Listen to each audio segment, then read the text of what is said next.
Welcome to Barron's Roundtable, where we get behind the headlines and prepare you for the week ahead. I'm Carleton English, in for Jack Otter. Coming up, Israel is preparing for a ground invasion of Gaza as the war enters week 2. Global market strategist Brian Levitt will look at how escalation fears are impacting stocks and energy prices.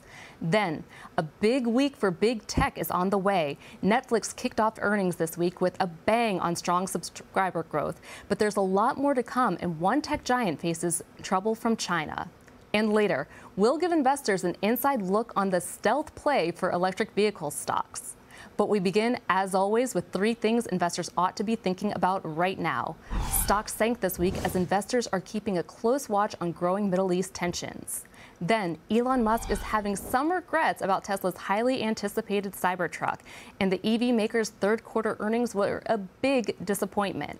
And a warning for investors about following the smart money when it comes to their investments. On the Barron's Roundtable, my colleagues Ben Levisohn, Andrew Barry, and Jacob Sonenshine. All right, so Ben, another cloudy Friday, another cloudy weekend, and that also played out in the markets. Why were markets down again this week? Well, this week's loss was brought to you by the number 5. That's 5% on the 10-year Treasury yield. The Treasury yields has just been going up and up and up. And as it does, this impacts all kinds of things. It impacts the way people value stocks. It makes people just say, hey, I don't need to put money into stocks. I can just buy bonds. And that has hurt stocks, particularly those that have exposure to yields in different ways. Big tech stocks, because they have profits out in the future, those get knocked down, the valuation. So those stocks fell hard. Utilities fell hard. Solar stocks like Solar Edge and Enphase, they got smacked, partially because they have no profits. They're building out these businesses, and it's getting more expensive to do that. So it was a terrible week for the market, partially because of the Middle East overhang, but really it's these yields that keep going up.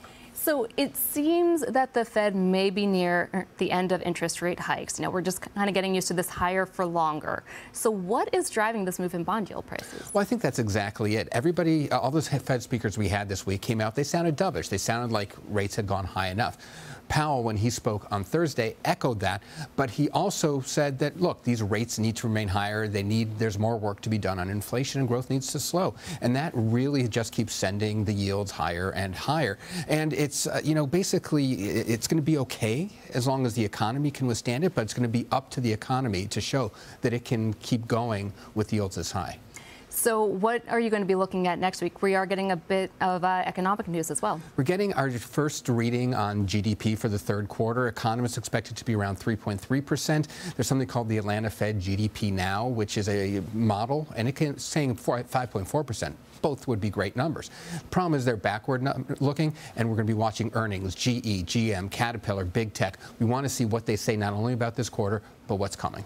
Gotcha. All right, Jacob, I want to turn over to Tesla, one of the more volatile stocks, and also had a pretty tough report this week. Break it down for us. Down about double digits since earnings. And you did have an analyst, Wedbush Securities, Dan Ives, saying mini disaster on the quarter. So what really went wrong? A little over $23 billion in sales for the quarter, up only 8% year over year. They missed estimates. One of the big issues was pricing was actually down year over year. And when Elon Musk, CEO, was asked about it on the earnings call, he just said higher interest rates, weak consumer. The issue was that investors were kind of saying, what's really the issue there? And then you had research and development spend, additional billions of dollars on that related to the Cybertruck.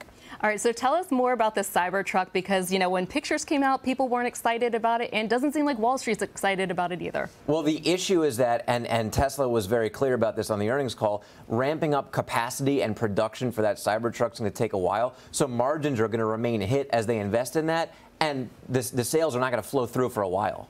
So is there any bull case on Tesla? There is absolutely a bull case on Tesla. So when Musk says higher interest rates, weak consumer, when Musk talks about that, well, if all autos are getting hit by that, and Tesla's getting hit by it to some degree, then maybe that 8% growth in a couple years, in a year, might be like double digits. And if that's the case, then Tesla's not really getting crushed by competition, and that is going to be something that the bulls hang their hats on.